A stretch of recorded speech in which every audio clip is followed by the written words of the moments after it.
posting up pictures, trying to look like you winning. I'm writing rhymes in the kitchen, soaking in moments we live in, yeah. You got the nerve to be on me, faking your life for the IG. If you got my number, don't add me, cause baby, I'm on hiatus. Hey guys, thank you for tuning in this evening to Grown Dating Talk. I'm your host, Alona V, and we have a great many things in store on tonight's episode. So I hope you guys were chilling back during this past week. I hope you were not entertaining those toxic exes. Remember, we told you, don't bring them bums from 2020 into 2021.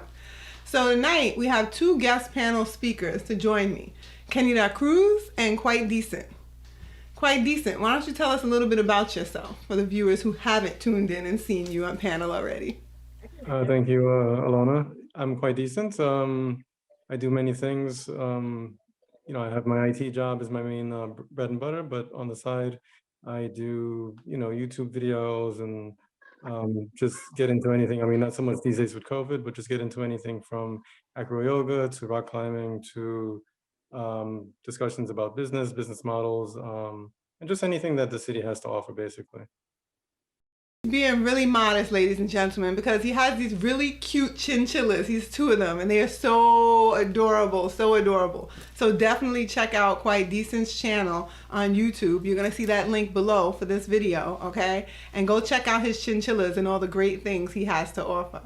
Now, the next guest panel speaker that we have this evening is Kenny Cruz, and she works in the emergency services industry. So, without putting you on blast too much, Kenny Cruz, can you tell us some of what you do and what made you decide to get into the emergency services field?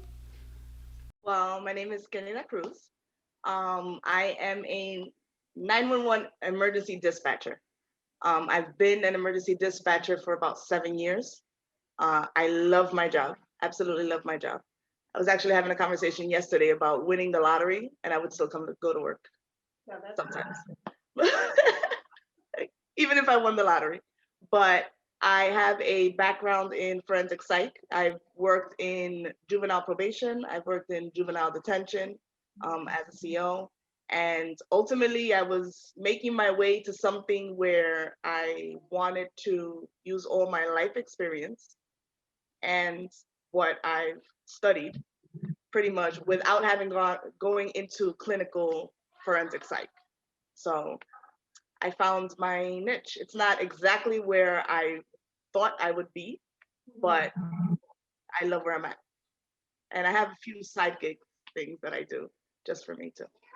Okay, see, I like that. One of the things I want to say is on behalf of myself and all of our viewers, we thank you for your services. We thank you for being in the emergency service field because it's really, really important. When you call 911, you want to get somebody that cares, okay? You don't want to get someone who is like, hold on a minute, and you have an emergency and they're taking their time or they're arguing on the line with somebody else. You're like, oh my God. So we thank God for the emergency workers like you. And don't forget, go check out Quite Decent's page for those chinchillas. So while you're thanking Kenny on the emergency service field, go check out those cute chinchillas. So tonight we're gonna have a great discussion, and I want to thank you guys. Say that again. I said I'm gonna go check out the chinchillas. Hello. Oh, they're so cute. I haven't met them in person or anything yet, but I love his chinchillas. I'm like, oh my God. I get nervous around animals and things, but I want to meet these chinchillas. He just sits there so still, and then they come, and it's like, oh my God. It's like a similar experience to when I had rabbits. We'll talk about that one on another day. We're dating partners with pets. That's how I have to do an episode, dating partners, dating people with pets, and trying to attract a partner with a pet, But so tonight's episode, we have a juicy topic in store for you ladies and gents. We're going to be talking about high value partners versus low value partners. Because, let's face it, if you don't protect your own effort, investment, and time when finding a potential mate, whether it be short-term, long-term lover, casual lover, whatever, right? You have to protect your investments, interest, and time, or else you're just going to be wasting your own mating resources. And people don't think about that a lot. When you just pick anyone because you're lonely or you're dating because you're desperate, you're codependent. Let's keep it real.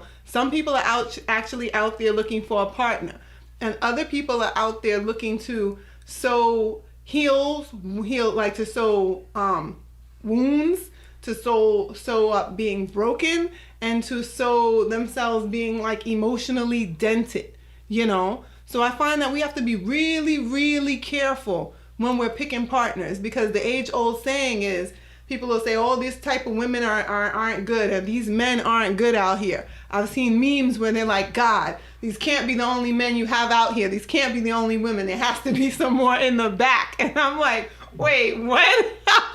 So, and the thing is, too, I also say, from my experiences in dating and being in relationships and being divorced, you know, I feel that we attract a lot of different people. We attract happy people, ambitious people, sad people, broken people, all kind of people. But you have to be very discerning. See, I love that word, discernment. You have to be very discerning in who you choose, because you need to be able to identify who is a high value partner and who is a low value partner. You know, what do you guys think about the topic of like high value versus low value? Can you think of like any signs that would indicate to you that a person is of high value or a person is low value? What do you think? Quite decent. Well, I think it all depends. It depends on when these people meet each other. And the reason why it depends is, let's just say if you're fresh out of college or something like that, and you meet someone, you're in a much different situation than when you're in your mid-30s or something like that. There's many different factors. So you may require a whole slew of different things when you're in your mid-30s as opposed to when you're fresh out of college, right? And then the question now is, what's ideal and what's practical? So I can tell you that, fresh out of college, I graduated after 5 years, I graduated into the recession, so I couldn't just get a job and this and that. So I did like some freelance IT work for a little bit, and then I took off to South Korea to teach ESL. Okay. When I was in South Korea, and even before I went to South Korea, I didn't have an established career. I didn't have a mortgage. I didn't have pets. I didn't have this and I didn't have that. So if I met someone and I liked them and they liked me, and they said, oh, but I have to go back to Hong Kong because I'm an exchange student, I would have just gone to Hong Kong. Like I would have just gone, like I had nowhere to be. To answer your question, it depends on the situation. And I think the most critical factor is how much they're willing to commit to you at the time. Because let's just say if, I did fly to Australia and stay with someone, 10, 15, 20 years later, I'll likely just have still been with that person, as opposed to chasing something that's ideal and saying to myself, oh, I don't know, this is a little bit risky, blah, blah, blah, blah, yada, yada, yada. I feel like when you get older and you have life experience, and like I said, you end up with pets and kids, and maybe your parents or your family members get sick, so they kind of are relying on you, and things start getting a little bit more complicated than you being a 21, 22-year-old kid. That makes it tricky as well, and now you require a lot more for someone to be high value, as opposed to some time ago. I like the point that you made, Quite Decent, because you scaffolded this topic now, and that is great. You scaffolded in a way, because normally we don't think about, when we think about high value and low value, right? We think of certain traits in a person, but I never thought about it from the perspective of, well, what does a high value and a low value partner look like in the 20s versus in your 30s? Because you're right, in your 30s, I'm going to be 40 in 23 more days, right? In 23 more days, I'm going to be 40 years old. And my definition of high value and low value in partnerships is totally different now than it was in my 20s. In my 20s, and you can correct me if I'm wrong, and Kenny and I, but when I was in my 20s, high value partners looked like people who were emotionally stable. They wanted to go out and try new things, or they were very adventurous people whom had a high sense of self-esteem, and they encouraged this high sense of self-esteem in others. People who were sociable. I looked at it like people who were well-traveled, in some instances, in some immature ways, I judged men in their 20s like, if this person has a car, then he is of high value. You know, and what I say I misjudged that was because where my head was at in judging the value versus seeing like, this is not high value because he has a car and he can pick me up and take me out on dates. Like, this is high value because he had a goal and he worked hard to meet that goal, and he is exercising stability in maintaining that vehicle, in maintaining this. Like, this person is climbing up in stature and going about building their life in the right way, you know? And I looked at low value in my 20s as the guys who were trying to Netflix and chill, you know? The guys who were trying to hook up the same day, or who were not looking to like define what type of dynamic we were engaging in with each other. If he didn't want to issue a title to it and he didn't have a sufficient reason for me, I would look at this like, this person is low value. He doesn't have a sense of self. He doesn't know what he wants. He's all over the place. And even though I, in my 20s, didn't really have a good sense of self either, and I didn't know to a lot of degrees what I wanted, I knew that I wanted to be in a monogamous relationship. And if that didn't work out, I was fine with serial monogamy, if that makes sense, you know? But then when I look at high value and low value now in my, you know, going on 40, I look at, well, is this person emotionally stable again? Are they mature? Does this person have patience? Does this person care about how they take care of their body? Like, you can understand that quite decent because you're a vegan, you know, and you've always spoke to me about better nutrition and things, and taking care of one's body and not ingesting animals and things like that. So, and again, this is no disrespect to the meat eaters out there, you know, in any way, shape, or form. You ingest what you want, because they say you are what you eat. So, you know, you ingest what you want. I'm still a meat eater myself too, but I'm trying to transition off of that. But getting back, like, now I look at it like, well, if this person doesn't have investments, are they trying to develop an awareness of investments? You know, do they have a plan of action towards financial freedom? Do they have a 401k, a 414h? Do you have a annuity? Do you have any mutual funds? Like, the way I look at it is are you doing something to enhance yourself as a person and stabilize yourself within society, you know, if that makes sense the way I'm saying it. So I definitely agree with where you're coming from, because in different stages and phases, in different age brackets, high value and low value looks different. What do you think about that, Kenny? Oh, go ahead. Quite decent. You wanted to say something? I was just going to say, yeah, when I was in my 20s, high value meant that you were good looking, right? And you had ambition, patience, good attitude, and just pleasant to be around. You know, the value that you added to my life was just, you know, to help me, help you, help us together be comfortable and help us just be happy.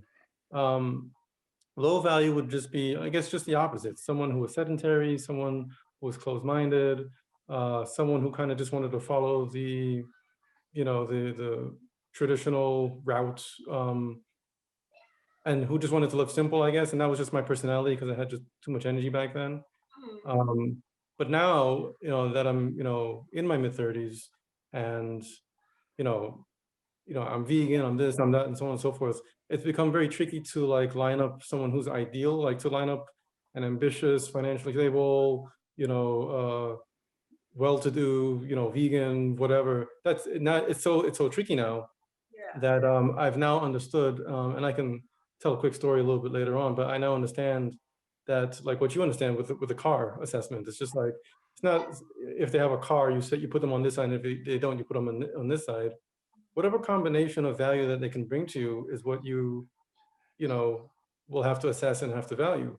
Because, you know, even if someone isn't ideal, I can still, you know, be with them and extract some sort of value out of that. And even if it doesn't last because of its design, you know, it'll just be, the long-term plan will just be a series of short-term plans. And if I look back on the past 10 years and I say to myself, yeah, I had some pretty good times and I've been pretty happy, you take it how you get it. I like that because you're approaching it from a different and more mature, higher level mindset. Because at the end of the day, people say that when we exit this world, the only thing we can take with us are our memories. So when you create moments of love, when you create pockets of love, when you share pockets of love with others, those are the memories that you're going to take with you when you exit this world. If you have nothing but drama and nastiness and strife, then that's also what you're taking with you when you exit this world, in those moments, when the brain stops working, but the soul is reminiscing over everything that one has gone through in this lifetime. But we'll take it, there on another episode with that spirituality. But go ahead, Kenny, I want to hear your take on this as well, too. What do you think about high value versus low value partners and the age brackets? So, sorry. I think it all depends on the person and what you consider high value and low value. Because if we're going back to, like you guys said, in your 20s. So in my 20s, what I considered high value was someone that was goal oriented. So I didn't care if you already had the bag, if you had the car, I didn't care. As long as you have your mindset that you have a goal and you're working towards it, that was what was important to me. And I got married at an early age. I got married at 23. And it was because at that point I had already been through a lot. In my mind, I was like, oh, I'm pretty much sort of mature, mature enough to get into a relationship, even though I didn't want to be married. But this is what God gave me. And that's the situation I ended up with. And I got married. Not that I was forced into it, but I accepted that I was going to get married and so on and so forth. And I had a great marriage for the long run. But my thing was, if you're goal oriented, I don't care if we're struggling now, but we're struggling together for a goal. Now, if you didn't have a goal in mind, then I'm like, for me, that was low value. For me, you're not gonna, if you're just about, chasing tail or just hanging out and whatever. Now, mind you, I also needed a good vibe. So I needed somebody to be somewhat like me because I like going out and, so on and so forth. But if that was all you were about, for me, that was low value. What was that? I said you needed action and you wanted someone who had a sense of direction. Because if they don't know Exactly where they're going, you can't trust them. You can't trust a man who doesn't know where he's going to lead you. Because if you don't know nowhere, he's leading you nowhere as well. So, like, where are we going? We're just gonna be here the whole time? Like, no. To me, that's low value. And now that I'm going to, I'm about to enter my 40s, for me, it's you already have to come with all your shit straight. Because in my mind, we're all broken in some way or the other. We are all broken. Whoever says that they're not, they're lying. I don't care. I mean, unless you were raised under a rock or what, you're broken in some way or the other. Like houses, you even like too, because Vanessa felt wrong as well. Oh, I get it. Like like whatever. We're all broken, and we just need to know how to deal with it within ourselves, not bring that into somebody else's life. I'm not going to destroy with my issues, destroy somebody else's life with that. You can't come if you think that you're gonna, that you're gonna meet me and I'm gonna be your social worker, then that's low value. Like if you're always gonna be complaining about your situation, that's low value to me. I can't have somebody that has an excuse for every solution. I can't do that. Like, if you, like, I can't. You're going through stuff. I'm gonna help you. If I try to help you and you have an excuse, I'm like, so every solution has an excuse? No, we're all set. That's low value to me because in my mind, you're looking to stay stuck. And that's what you want. You want to just stay stuck. And that's not what I'm looking for. And I'm not staying stuck. Like, yeah, that's not what it's about. And I need you, not that I need you to come with, you need your own house, you need your own car, but you need to have already a foundation. Like if you come with kids, you have to be straight with your relationship with your kids. You got to be straight with your money. You got to be straight with your career. Like I need you already to be a level.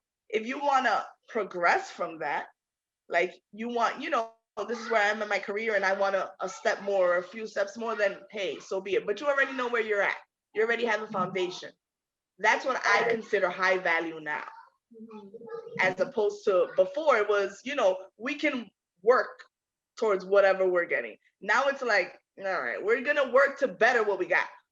Yeah. And see, I agree with you, because I think when I think of high value and low value in those regards as well, if a man or woman, I'm playing facts are facts here, ladies and gentlemen. If a man or woman is not active in their children's lives, to me, you're low value. If you have a child and you're not taking responsibility for that child as a man, you're not financially contributing, or even if you're financially contributing, but you're not giving your time to that child, that's low value. And you're still not doing anything. Yeah, if you're gonna have time to go out and date women, but you don't have time to go and spend with your kid, that's low value. If this woman has time to go out and go on these dates and hang with these men, and you don't have time to go out and spend your kid with that. your kids, that's low value. You bring in every dude that you meet up in the house to lay up in your bed, and your kids are sitting there watching this. That's low value. Low value, facts. Or even men too. You bring your child around a whole bunch of random women that you're dating, but she never really gets to solidify a relationship with any of these people. These are not people that are going to be in this child's life after. That's low value. I also feel like financial instability, to me too. I know some people are going to argue this point, so put it in the comments below the video. I welcome it. I really, really do. It's exciting to read. I'll be the devil's advocate to that. Yeah, they'll say that. For them. Fine. Yeah, exactly. Okay, so Kenny's going to be the devil's advocate. And, I'm going to speak on my own personal experience too. I'm going to say that I feel like financial instability is to some degree is a sign of low value as well. And the thing is, before people attack and go, oh, Alana, how dare you? I'm going to share some personal experience. As a single mom of 3 children, right, I make a good salary. But when I look at the cost of food, because let's keep it real, my kids are bottomless pits with their stomachs, and moms and dads out there know what I mean. When your grocery bill used to be $750, now it's $1,000 or $1,500. You got to buy 2 gallons of milk a day, and you're like, wait, where the hell did it go? Breakfast is only 1 meal in a day. Who wants that? You go buy juice and ice cream, but you can't get any of it because you have your mouth watering for this. And you get home and it's gone. As a kid, yeah. No one knows what happened to it. Okay, even men go through things with like issues come up with the car, emergencies come up. He's dating a woman and an emergency comes up with her, so he decides to do the chivalrous thing and cover her. Okay, that's understandable, but is she going to pay you back? You know what I mean? Because this is the thing. If you're not my wife, I didn't put a ring on it, then I'm not obligated as your man to cover your expenses, ladies. If you can't take care of your own, that's a sign of low value there. Now, again, I'm going to give my personal experience. There have been times where my expenses outweigh my finances. I've had to borrow to make ends meet. But guess what? I paid it back because that's a sign of high valueness.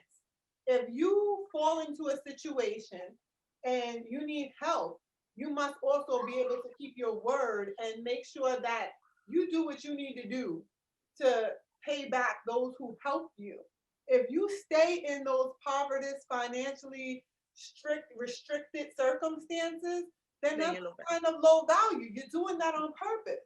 If every time you turn around, always all of your expenses are outweighing your income, then you need to revisit your spending. You need to revisit your priorities and things, because if you want to be a high value person, you need to have control of your finances. You need to be able to maturely tuck things away for savings, because how can you have for tomorrow if you are wiping out what you had today and you already wiped out what you had yesterday?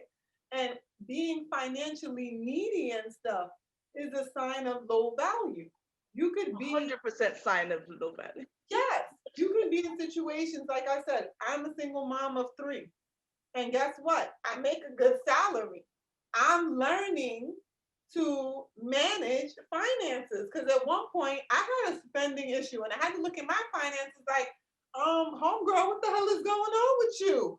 You sitting out eating at this restaurant, but this needs to be, no, you can't do that, And then another sign of high valueness in partnerships too is ambition, drive. how do you get yourself up out of your situation? Some people look at me and go, she got a handout, she got help, she got this, she got that. Guess what? I grew up in the ghetto. I didn't have no silver spoon or golden spoon in my mouth. I had the 99-cent spoons from Walmart. Back in my time, it was Caldor, okay? You know, Exactly. in the ghetto. We had no, I what was worked in it? shoe stores. My first job was in Taco Bell. You know, I've been through a whole lot of things in life, but I'm a hustler. I'm a hustler and I hustle legitimately. I make sure I don't care if I had to. There was a point where I was driving Uber and Lyft cabs in addition to having a daytime job to make sure I made ends meet, to make sure that there was food on the table, clothes on these kids' back, that there was clothes on my back and stuff. And I didn't ever sit there and allow someone to tell me that that was low value because they would say, your finances are shaky. And I'm like, yeah, they're shaky because I got 3 kids to feed here. I want you to come out on a date. I can't go out on a date with you because I have to prioritize my children here. I have to do what needs to be done financially. And that's a sign of being a high value partner when you can prioritize your wants versus your needs. When you recognize, like, I need to make more mature financial decisions because if I can't handle my finances, how am I supposed to come together and you're supposed to trust me to help handle your finances? And if I can't handle my finances, then I'm not trusting the next person to handle my finances because I'm going to think you're going to screw up my finances the way I screw them up. You know, well, I don't screw them up now. I'm getting ahead of them, but just saying for that time period, you know. And I think that's also a sign to men as well because there are women out here who are operating in low vibrational value. They're looking for a rich guy. They're looking for a guy that has all this together, but you don't have all of that together. So what would make that guy want you? You're looking really lower vibrational to him when you have your cash app up in your dating profile, as Quite Decent put us on to before, you know, in our New Year's episode. Or you're over here telling this man about your financial issues. It's one thing if you're telling him that you can't come out with him because you need to prioritize your financial issues and you're taking care of them. But if you're telling him that in the hopes that he's going to take care of your financial issues, you're low value and you're out here bumming it and you need to stop it. Men who sit there and hold back and not do for their partner and stuff, and it could be good reason. Maybe it's things that are going to take him over his finances, right? And his budget. He doesn't want to do that. But there are some men who will sit over there and go over their budget, trying to please women. And that thing, to me, that's a sign of low value too, because you don't have a sense of self to say no, to recognize that He's just going to say that. If this woman is about to break your budget, you're going to break your budget, and this woman is not obligated. I was just going to say that. You know? And so I'm just like, this is really crazy right here. So, Quite Decent, what do you think about that? I want to get the guy plug in on this one real quick when it comes to finances. Yeah, one thing I want to say about the finances. And if you think I'm wrong, it's okay. Well, I think there's a little bit of nuance that needs to be accommodated for, because I'm obviously a money guy. You know, I've always been that way, and that's just my personality. One thing to understand is some people could have, let's just say, businesses that per the advent of some type of technology or automation just get wiped out. So if you let's say match with somebody and you're just like, oh yeah, this guy's got a business and he's taking care of his finances and this and that. Yeah, until Netflix comes out and then he's out of business, you know, until Walmart comes to town and he's out of business, until Amazon has a better deal and he's out of business. That's why I said I was going to be the devil's advocate, because it could be someone that has ambition, that, right, you know, makes money, you know, they have their career and then something knocks them out. Then that's understandable. But you got to be able to get back up and let's go. The adaptability and the flexibility. I think we need to add that to, you know, the argument of finances. It's not necessarily cash money. It's your ability to become successful in whatever random situation that you find yourself in. I agree with you solely. And we're going to be right back to talk more about this in depth after this commercial break. We, each of us, have the opportunity every day to grow upwards and outwards. We have the will to just be stronger, faster, fitter, happier in all aspects of our lives. We each of us chase the best version of ourselves, and we choose to just be better every day, every hour, every minute, every second. We must decide to impact ourselves, our surroundings, the people who we come in contact with, friends, strangers, and all things we can control. It comes from the one decision that will ignite our evolution. The decision to just be better. I hope you enjoyed the commercial break. So just to recap, for those of you who may be just tuning in and didn't watch the first half of this segment, we'll have two guest panelists on, and it's Quite Decent and Kenny Da Cruz. Quite Decent is well known for his YouTube channel, and Kenny Da is known for working in the emergency services industry. So make sure you guys rewind back so you can get their bio releases and everything and all their information. We're going to continue moving on to our topic that we're discussing today, which is high value versus low value partners.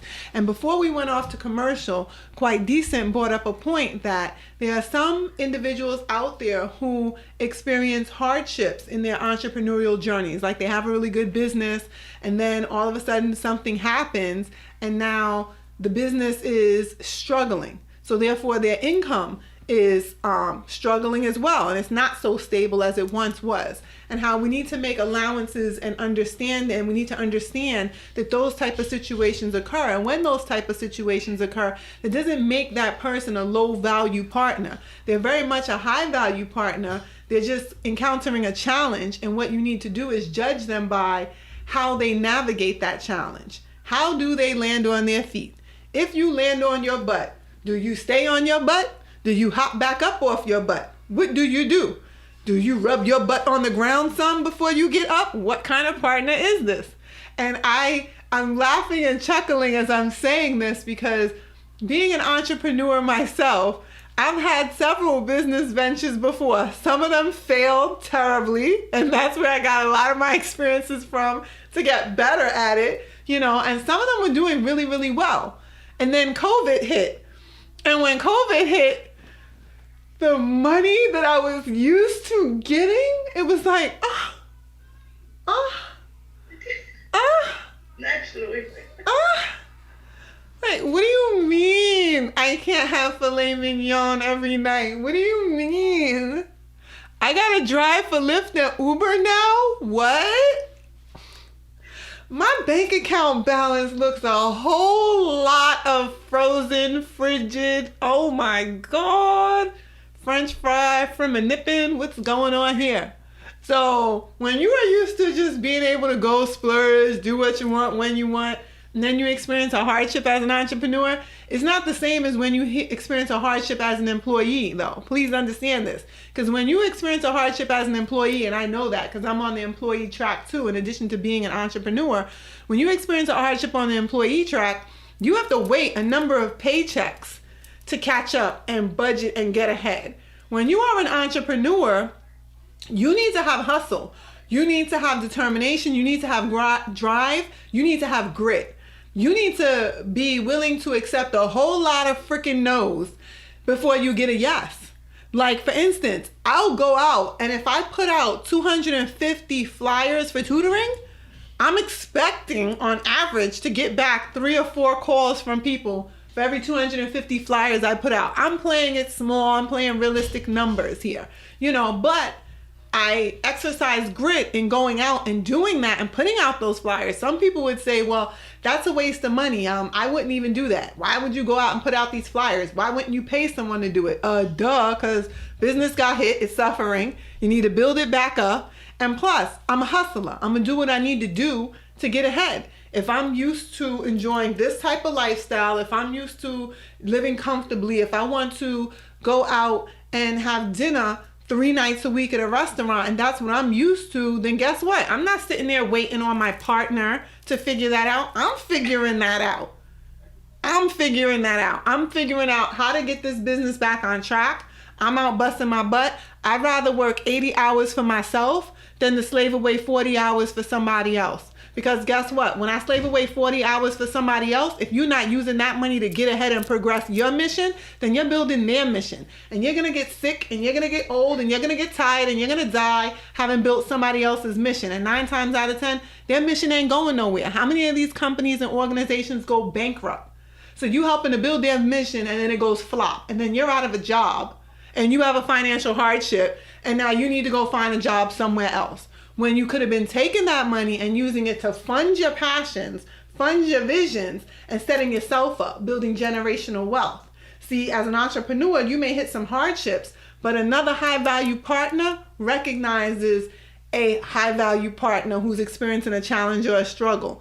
Only a low-value partner would kick an entrepreneur when they're down. So that is one of the things that I'm glad Quite Decent mentioned in the very beginning of this topic when we started this discussion, when he said that you have to look at different factors because it depends on what a person has going on, what they're doing with themselves, and what age bracket they're in, and where their experiences lie on the spectrum.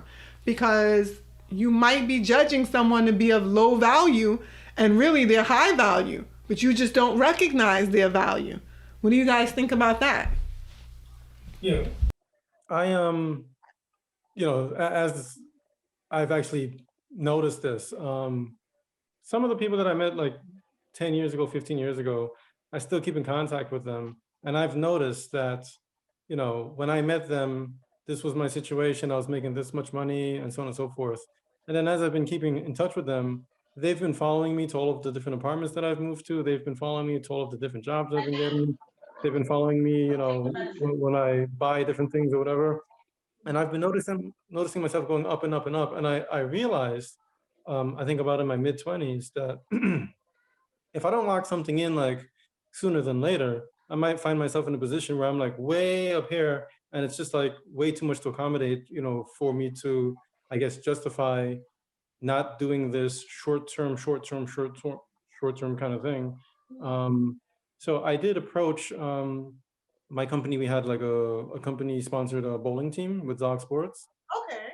So one of the people on the bowling team, I was just putting it all together, and in front of Macy's on 34th Street, they have like the pedestrian plaza or whatever they call it, and they have food fairs there. So at one of the food fairs, I noticed it was just, and that was right next to the office. It was just her and I, and then I just told her what was up, and I was just like, hey, listen, this is my opinion, this is what I think, and I don't know how my timing is, but what's good. At that point, she had wanted like kids and marriage and this and that, and I wasn't ready for that, so the timing was off. Okay. But and I think we're both high value people. It's just that we have to be high value people, and be at the same point at the same time. I think she was a little bit older than me too, so and also share the same wants and goals, because if her goal is marriage and kids and your goal is not marriage and kids yet, then as you stated, you both can be high value, but it's not a good fit at that point in time. Right. However, her goal might not have been marriage and kids had I caught her like a couple years earlier or something like that. So that's true. Right. So the timing, in my opinion, is very crucial. The faster you can lock something in, once you're locked in, you kind of are a bit more encouraged to work with what you have and turn the lemons into lemonade, per se. That's when you really do have to walk around with a lot of sugar. That I will say, because I've had a lot of experiences where I've met partners who were high value, and I was in my high vibrational value place as well. But our overall goals were not in common. So if I feel like there's a good fit in the relationship and I want to progress it, but this man indicates that he likes me a lot and he loves me, but he's not ready to go to that next step, then I start to look at that. Like, why is this person not ready to go to that next step? Is it that they need a little bit more time, or is something going on with them? Like, are they operating in their highest vibration, or is it some low vibrational issues that are going on that's preventing this person from getting to that point, because you can still be a high value partner and have some low vibrational habits to you. And if you're forthcoming with that, you're still in your highest vibration because you're being honest and upfront, but it's still not a good fit overall. Go ahead, Jonathan. Quite decent. The thing is, high value people do high value things, and high value things often take time. So the problem is, if I set out to purchase a brownstone or something like that or whatever, I'm kind of locked into purchasing that brownstone. So if somebody wants to do something and it kind of messes up my brownstone goal, that's where it becomes a problem. So before I decide to lock in the brownstone, and before I decide to open the business, and before I decide to do all these things, this is what I'm saying with the timing. You got to catch people. You got to buy the stocks when the price is low. Yes, I knew you were gonna say that. You got to buy the stock when the price is low. Yes. It's an IPO, brand new company, and they, just to be clear, that's not the same as buying cheap stocks, right? You buy the stock, the good stock, when the price is low, right? And if they just IPO'd and it's a great business, you use the services and then you agree with them 100%. As soon as they IPO and that price is relatively low, you got to buy that. You don't wait around to see and this and that, because when it takes off, you're going to get locked out. And that's something that I fully agree with and I embody, because I had this conversation with a guy I was dating one time, or rather talking to, we weren't dating. And I said to him, how he wanted to take me off of the baker's rack or the availability thing. And so I said to him, I said, I see you're trying to make a chess move there. You're not playing checkers, you're trying to play chess. And he was like, yeah, well, because I see what you're doing with yourself and I see the potential and where this could go, But my issue was that it didn't work for me because he was too much in dating my potential and then nitpicking who I was. And as Quite Decent mentioned, when you have high value goals, that takes time. So yes, I am this serial entrepreneur and I want these things. Am I going to be a billionaire or a trillionaire overnight? That takes time to get there. I'm not going to just wake up tomorrow morning and boom, I have a call from someone saying, hey, we want to give you 5.5 million to do this. Opportunity doesn't just work like that all the time. It's not. Hopefully it does, but yeah, usually it doesn't. Actually, you're right. If you hit the lotto, certain things there are. Usually it doesn't. But for the most part, with the average person, that's not how it works. If I want to buy a house, and that's something I'm working on actively right now, saving up to buy a house, working on my credit so that things can all be good. And I'm responsible all across the board and looking stable on paper as well, too, because it's not enough to just have the stability with the amount of money that you have coming in. You need to be stable in your paperwork. You need to be stable with your bank account records if you want to buy a house. You got to be stable with your credit if you want to buy a house. Stop co-signing for these boyfriends and girlfriends out there. That you're co-signing for them, and then they're in financial issues, and they're operating in their lower vibrational self. And here you are, this high value person, you're trying to help them out, and now you put yourself in debt. And then this person is not even trying to work towards paying you back. That's one thing that burns my button. When you they were low to begin with. Yeah, and they're like manipulators. They don't do what they need to do to get you your money back, get you whatever it is that you did for them to try to reciprocate back. Because let's speak on that too. There are times where you can have someone who has these goals. They want to have a house, they want to have a car, they want to go on vacation, they want a well-developed investment portfolio. And being too nice, being too accommodating will set them back in their goals. And now someone's misjudging them as being a low value partner. And it's like, no, what was low value was the way you manipulated me, the way you used me, the way you took advantage of my health and resources with you. And you didn't even reciprocate to make sure that I was put back where I was before you needed this help so that I can continue on my journey of accomplishing my goals. So I'm going to say, ladies and gentlemen, don't do that. If you help someone out, and you need to pay them back all across the board. And if you help someone out and you give them adequate time to pay you back, what are they doing in the meantime while paying you back? Because there are some people who will get out here, they will hustle, they will get on their entrepreneurial journeys, and people will be like, oh, remember that I helped you with? I need that back. Remember that I helped you with? Because they assume that this person has something going on, but they don't have it going on yet. They're building themselves up. They have high value goals. they're steadily working on those high value goals. Give that person a chance to achieve those goals, and you'll be damn well surprised how they reciprocate the return back on that. It may, and the return back Your interest. something that money couldn't even buy. Exactly. You get your money back with interest. You get love, you get a great ancient friendship, relationship, all kind of things come with that. You can get the network, all kind of things. So be really careful who you consider high value and low value. Be really careful how you judge people out here. And also be patient. And understand that if you help someone out because they're going through a hardship, first make sure their hardship warrants your help. But if you do extend your help because they're going through a hardship and you determine that this is a high value person who's going through a struggle, also pay attention and assess what are they doing to get back up on their feet in a high value way, and don't assume during that process. But when they get back up on their feet, watch what they do. Do you come back and reciprocate the resources, the help, all of this that I put out for you, or do you forget all of this and then prove me right that you were low vibrational the whole time? What do you think about that, Candida?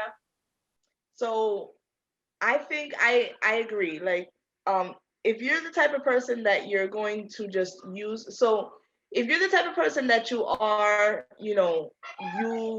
all about, setting your goals and helping others out, and if you're constantly helping people, like if you're constantly allowing people to manipulate you, to me, that's sort of like kind of what you said, low value.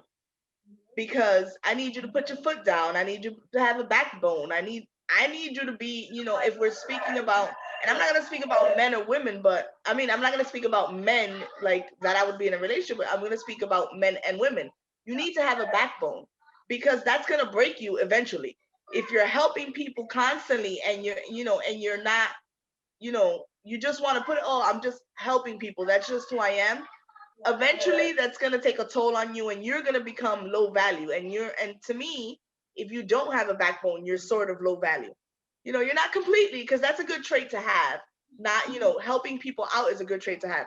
Not having a backbone is not. Yeah. So that's low value. And when it comes to vice versa, if you're the type of person that you do have a backbone and you do like helping people out, you have to be realistic. People have to be honest and live in a realistic world. A lot of people live in a fantasy world. So I want to have these goals, and that's great. I want to work towards these goals, and that's great. I meet this partner, and now we're both working towards these goals, but they might be a little lower value than what I am. We're both working towards these goals. Then it doesn't go so well with that partner. Now I'm broken, she's broken, everybody's broken. We're all what? Be realistic. If you catch a person, like you said, you gotta buy the good stock when the price is low. Yeah. There's time, that's when you have to be honest. So you gotta be like, look, like when you said with the brownstone, my goal right now is I want to buy a brownstone. I ain't got much time. I gotta work towards this money right now. I feel a good vibe with you, but you have to be okay with what's going on right now. It doesn't mean that I'm telling you I'm not ready for a long-term relationship with you. It means this is where we're at right now. Right, the timing. And just because I have this good vibe with you doesn't mean that I'm going to lose track of where my focus is at right now. That also doesn't mean that I'm not going to say, well, God, you put this, this gem in my way, I'm not going to give up on it. But you need to know that I'm working towards my goal that I was working towards before you came into my life, and now I'm working towards you too. So you have to be realistic and you have to be honest. And that person has to be okay with you giving them all that and accepting it. And if they don't accept it, then yeah, because you could give a person all that information and some of them still don't know what the hell to do with it, Like you're talking, but they're listening, but they're not comprehending. Because people listen, but that doesn't mean that you're comprehending. I can tell a whole class a story and read a story out. And if I ask questions, I can determine the kids will go, I was listening, yes, but who comprehended what I was saying? Not just listen, what did you get out of it? You know what I mean? And that is, go ahead. Personally, I've found this a lot. Like, I'm a go-getter. I'm a hustler, and it's my money and my kid is first. That's it. Oh, I know. You work double shifts and stuff. We talk some days. Double shifts on a regular basis. I tell people all the time, I'm like, I work a lot and I make time for what I want to make time for.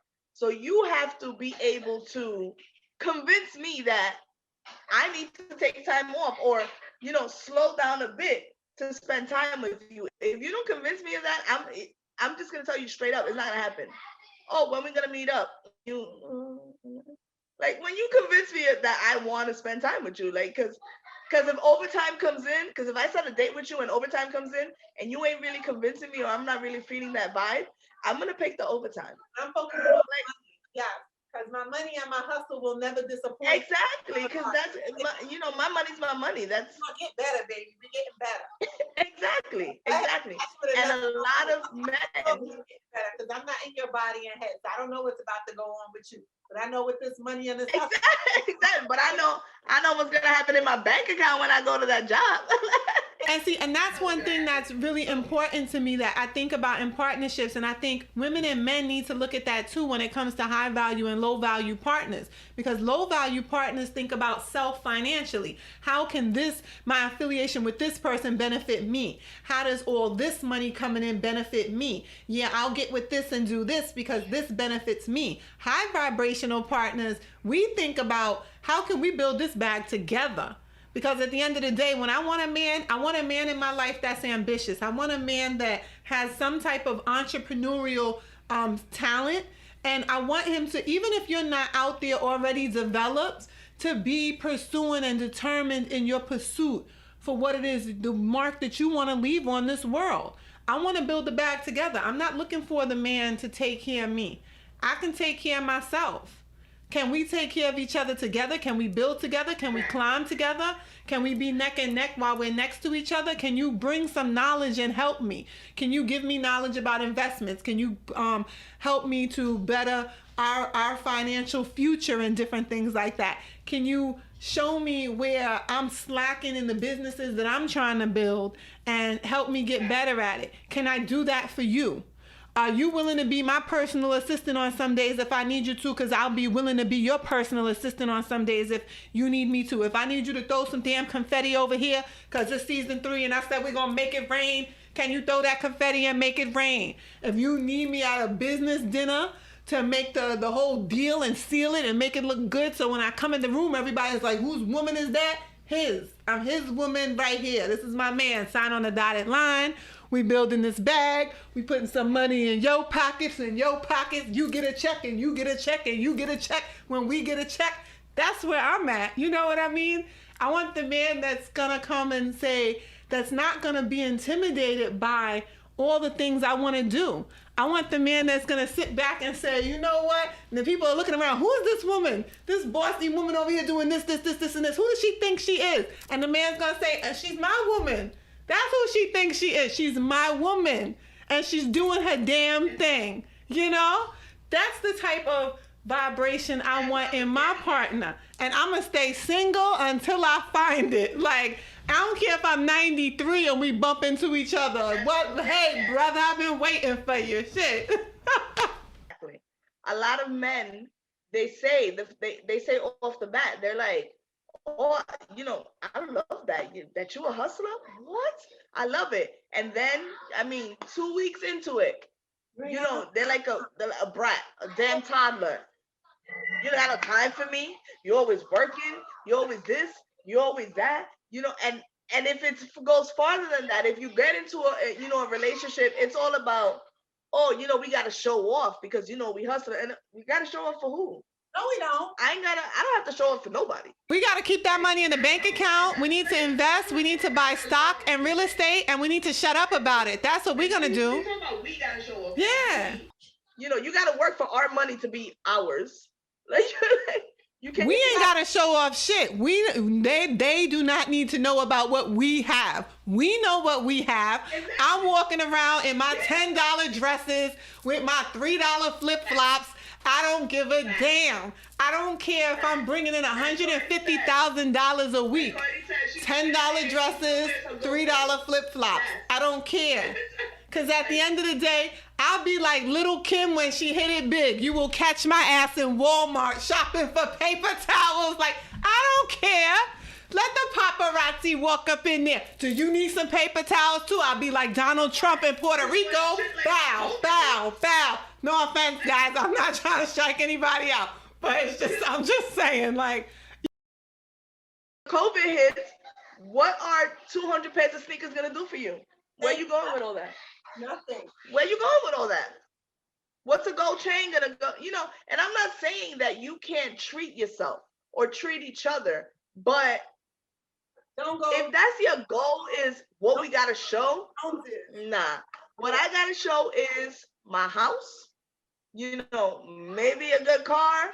Like that's, I mean, I'm a car girl, so my